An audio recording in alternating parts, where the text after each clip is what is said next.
In this question, the total number of non-singular matrix of order 3 by 3 whose 4 elements are 1 and rest element are 0. तो यहाँ पे तो पहली बात तो ये बोला जा रहा है कि non singular matrix, non singular का मतलब ऐसा मैट्रिक्स जिसकी डिटर्मिनेंट की वैल्यू नॉट इक्वल टू 0 हो, तो ऐसे को हम लोग नॉन सिंगुलर बोलते हैं। जिसकी वैल्यू 0 होती है उसको सिंगुलर बोलते हैं। अगर बोल रहा है 3/3 का, तो टोटल 3/3 का अगर मैट्रिक्स होगा तो टोटल नंबर ऑफ एलिमेंट जो होते हैं, टोटल नंबर ऑफ एलिमेंट कितने होते हैं जो होंगे वो 9 होंगे। ठीक है, उसमें कह रहा है कि 4 एलिमेंट जो है वो 1 लेने, तो अगर 4 इसमें से 1 ले लिया तो रिमेनिंग जो एलिमेंट जो है 1 वाले टोटल 4 हो गए। तो 4 एलिमेंट 1 ले लो तो ये हो जाएगा 1 1 1 1 4 हो गया। ठीक है, और रेस्ट जो एलिमेंट होगा वो 0 लेना है, तो 0 कितना लेना पड़ेगा 5, तो 0 0 0 0 0 4 1 5 0। ठीक है, तो अब यहाँ पे अब ये डिटर्मिनेंट निकालना पड़ेगा 3/3 का, तो लिख लो। एक डिटर्मिनेंट लिया A1 A2 A3 B1 B2 B3 और ये हो गया C1 C2 C3, राइट। तो इसका डिटर्मिनेंट लिखने का तरीका है कि 3 पॉजिटिव टर्म आते हैं, 3 नेगेटिव टर्म आते हैं, तो ABC 3 पॉजिटिव लिख लिया और 3 नेगेटिव लिख लो ABC और ABC।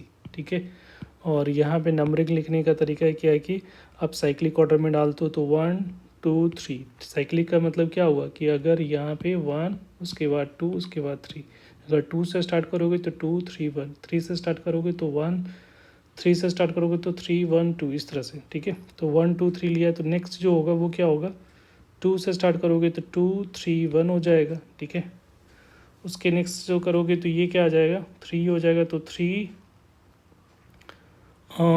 3 1 2। ठीक है, और इधर जब लिखोगे तो ये चीज़ ध्यान रखना कि इधर अगर 1 ले रहे हैं तो क्लॉकवाइज नहीं एंटी क्लॉकवाइज है, इस तरह इस डायरेक्शन में मूव करोगे तो ये 3 2 होगा। 2 लोगे तो 2 के इधर से लोगे तो 2 के बाद क्या आएगा 1। ठीक है, तो एंटी क्लॉकवाइज इस डायरेक्शन में। ठीक है, इस डायरेक्शन में घूमेंगे तो 2 के बाद 1 और उसके बाद ये 3।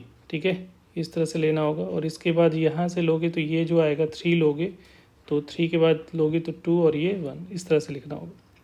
तो यहाँ पे जैसे अगर 1 बनाना है तो पहले तो क्या करना पड़ेगा कि हम लोग को कोई भी एक एलिमेंट, ठीक है, 6 में से 6 टर्म्स है, 6 टर्म में से किसी को पहले 1 बनाने की कोशिश करेंगे।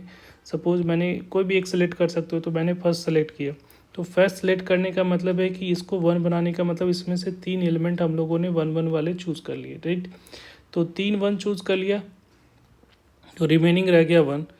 ठीक है, तो अब जो रिमेनिंग है 0, तो अब आपको चेक करना है कि 3 अगर 1 चूज़ कर लिए, जैसे मान लिया 3 ABC A2 B2 और C2, तो ये 3 1 चूज़ कर लिए, तो रिमेनिंग जो है वाला 1 चूज़ करने का तरीका क्या होगा, 6 पोजीशन है, 6 में से कोई एक पोजीशन पे 1 आएगा। ठीक है, कोई भी एक सपोज यहाँ पे आ जाएगा, तो यहाँ पे तब इसका डिटर्मिनेंट की वैल्यू क्या होगी 0।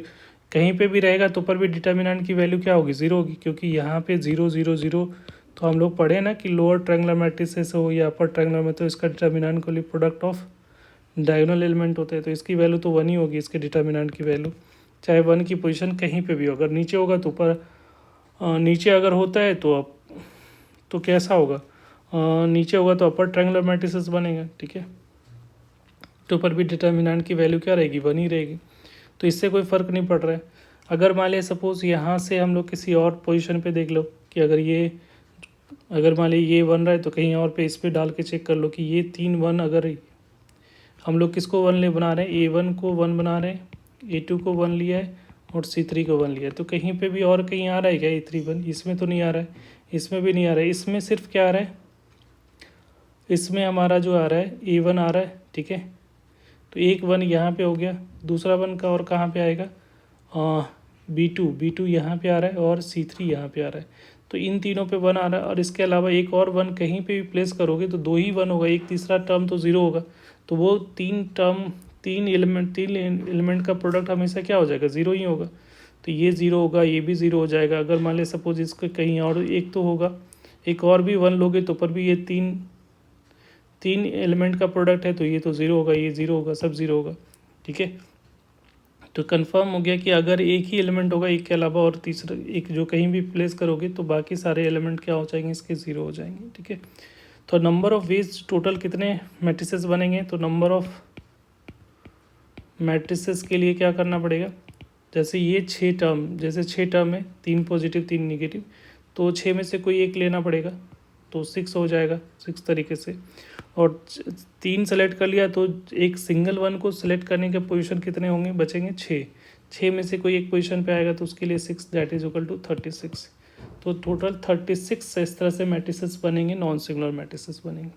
ठीक है, उसमें भी देख लो कि ये 3 वाला पे रहेगा तो पॉजिटिव आएगा, और ये नीचे 3 वाला पे पोजीशन को सिलेक्ट करोगे तो नेगेटिव आएगा। तो इसका मतलब जितना पॉजिटिव आएगा उतना ही नेगेटिव भी है।